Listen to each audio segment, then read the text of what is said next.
this video, I'm going to explain about working set model. So I'll explain this concept with the help of an example. Let us assume that at this particular time, CPU wants to execute process P1, process P2 and process P3.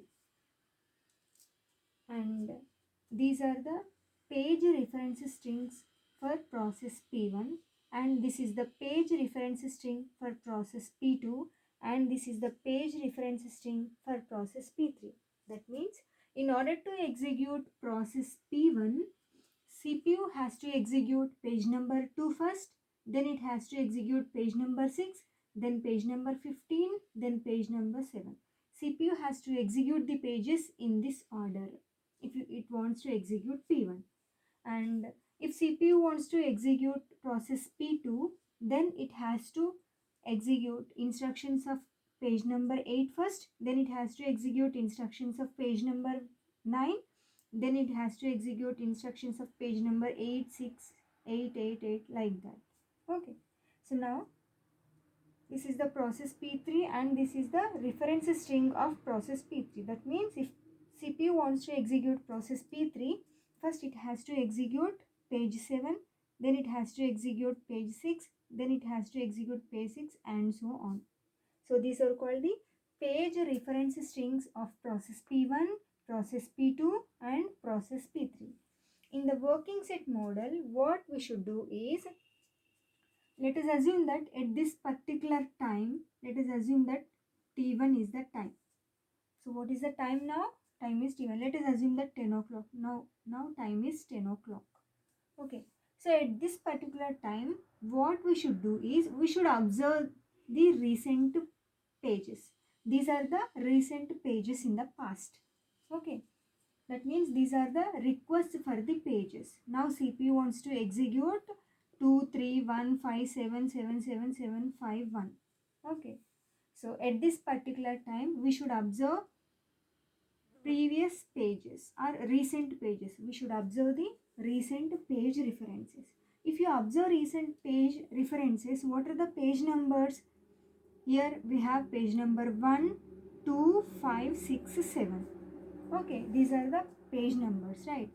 So this is called the working set of process P1 at time T1. This is called the working set of process P1 at time T1. That means at this particular time, in order to execute process P1, CPU request for page number 1, 2, 5, 6, 7. Okay, so this is called the working set of process P1 at a time T1. Here if you observe, at the same time, that means at 10 o'clock, let us assume that this is the time. Now time is 10 o'clock. At this particular time, here also we should observe the recent pages. Here we have considered last 10 pages, right? So here also we should consider last 10 pages. Okay. So if you observe the last 10 page requests, what are the page requests? There is a page request for 8, 9 and 7. Okay, so this set is called the working set of process P2 at a time T1. So now at the same time, that means at 10 o'clock, here also we should consider recent 10 pages. If you consider recent 10 pages, then, so what is the working set? 5, 6, 7. 5, 6, 7. This is called the working set of process P3. This is the working set of process P3 at a time T1. Here if you observe, for all the page references, we have considered last 10 pages only, right? So here we will represent that value with symbol delta. Here delta is called the size of the window. Here delta is called as the size of the window. Here also delta is called as the size of the window. Here also size of the window is 10.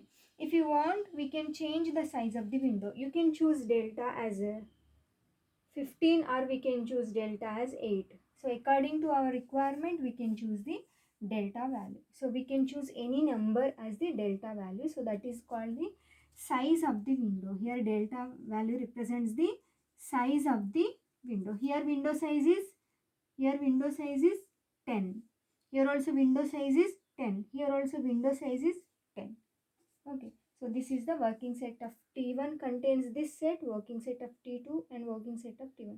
That means working set contains the active pages. Working set contains the active pages. That means at this particular time T1, CPU has to access page number 1, 2, 5, 6, 7 because these are the active pages at this time. If you consider at 10 o'clock CPU is executing these pages, right? So these are the active pages. So working set contains only active pages. Process P1 data may be spread in 15 or 20 pages. In 20 pages we may store the process P1 data, but out of 20 pages at this particular time at 10 o'clock only 5 pages are active pages and remaining 15 pages are not active. So in the working set we will include only active pages. Here if you observe, these are the page request, right? These are the last recent page request. That means at this particular time CPU requests these pages. So in the working set we will include only 1, 2, 5, 6, 7. Okay. In the similar way, so if you consider, let us assume that now time is at 11 o'clock. T2 time means now let us assume that time is 12 o'clock. Here also we should observe the last recent pages. So here also I am taking the working window. Okay, here also I am considering the window size as 10. Okay, so if you consider window size as 10, then at this particular time, so what are the active pages? If you consider past 10 requests, which are the active pages? 3, 4 are the active pages and remaining pages are not active, right? So out of 20 pages, only 2 pages are active at this time. Okay, remaining 18 pages are not active. Okay, so in the similar way, if you observe here, this is at time 11 o'clock. Time is now 11 o'clock. So at this time, if you observe the last 10 pages, 10 page references, then only 1, 2, 3 pages are active. CPU is executing only 1, 2, 3 pages if you consider last 10 requests. So 1, 2, 3 is called the working set of P2 at a time T2. This is the working set of P1 at a time T2. And in the similar way, so if we consider process P3 and let us assume that now time is 11 o'clock. So at this particular time, if you consider last 10 pages, if you consider last 10 page requests, then only 1, 4, 5 pages are active and remaining pages are not active. Okay, so working set of process P3 at time T2 contains only 1, 4, 5. So here the number 10, here the number 10 represents the working set window. Here the number 10 represents the size of the working set, and the working set contains set of active pages at this particular time. Working set contains set of active pages at particular time. Okay. So now if you observe at time 10 o'clock, for process P1 it requires 5 frames. At the same time for process P2 it requires 3 frames, and at the same time for process P3 it requires some 3 pages, right? In total it requires 5 plus 3, 8 plus 3, 11 pages. How many pages are active at 10 o'clock? 11 pages are active. Working set of 1, working set of 2, working set of 3 together 11, right? So at time 10 o'clock 11 pages are active. How many pages are active? 11 pages. So now let us assume that this is the primary memory and 6 is the size of the primary memory. Okay. So now what is the value of M? M means number of frames in the primary memory. How many number of frames are there in the primary memory? I have 6 frames in the primary memory. But what is the demand for total pages? What is the demand now? 5 plus 3 plus 3. That means 11. There is a demand for 11 frames. That means in order to execute P1, P2, P3, we require 5 plus 3 plus 3. That means we require 11 frames in order to execute P1, P2, P3. But here I have only 6 frames. So I cannot store all the pages in this primary memory. Here if you observe, D represents the total number of frames required by process 1, process 2, process 3. So what is the total number of pages required by process P1, P2, P3? 11, right? And M represents total number of frames in the primary memory. Here if you observe, M value is less than D. That means we cannot store all the demand pages data in the primary memory. So in this situation, thrashing problem occurs. So what we should do is, we should suspend one of the frame.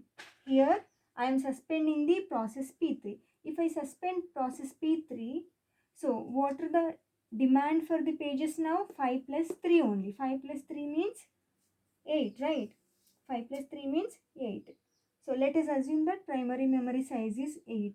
Okay, now I can store these two processes frames in the primary memory now. So what is the value here? 8. Okay, so now if you observe, what is the demand for working set of 1 plus working set of 2? So value is 8. And what are the total number of frames available? 8. So now total number of frames available is 8 and demand is also 8. So M value is equals to D value. M value is equals to D value. So in this case, what happens is, we can store process 1 and process 2 data into the primary memory. So in this way, we can avoid thrashing. Okay. So now I'll give another example. Let us assume that now time is 11 o'clock. At time 11 o'clock, for process P1, CPU requires 3-4 pages. That means it requires 2 pages. And at 11 o'clock for process P2, it requires some 3 pages. And for process P3, it requires some 3 pages. In total, it requires working set of 1 plus working set of 2 plus working set of 3. That means 3 plus 3 plus 2. So what are the total number of frames? 2 plus 3 plus 3. That means 8 frames are required. In order to execute P1, P2, P3, we require 8 frames. And let us assume that here the size of the total number of frames available in the primary memory is 15. And there is a demand for only 8 pages. Here if you observe, M value is greater than D value. M value is greater than D value. So in this case, what we should do is, we should increase the degree of multiprogramming. That means here we have 15 frames in the primary memory, but out of 15 frames, we are using only 8 frames. In order to execute P1, P2, P3 at 11 o'clock time, we require only 8 pages. Okay, so remaining 7 pages frames are free now. Remaining 7 frames are free now. So we can include another process for execution. Okay, so we can load another process into the primary memory for execution. So in that way, if demand frames are very large compared to the primary memory size. Here the primary memory size is 15, right? Here primary memory size is 15 and demand frames are 8. Okay, if primary memory size is very large and demand for pages frames is less, then we can increase the degree of multiprogramming. That means we can bring another process into the primary memory.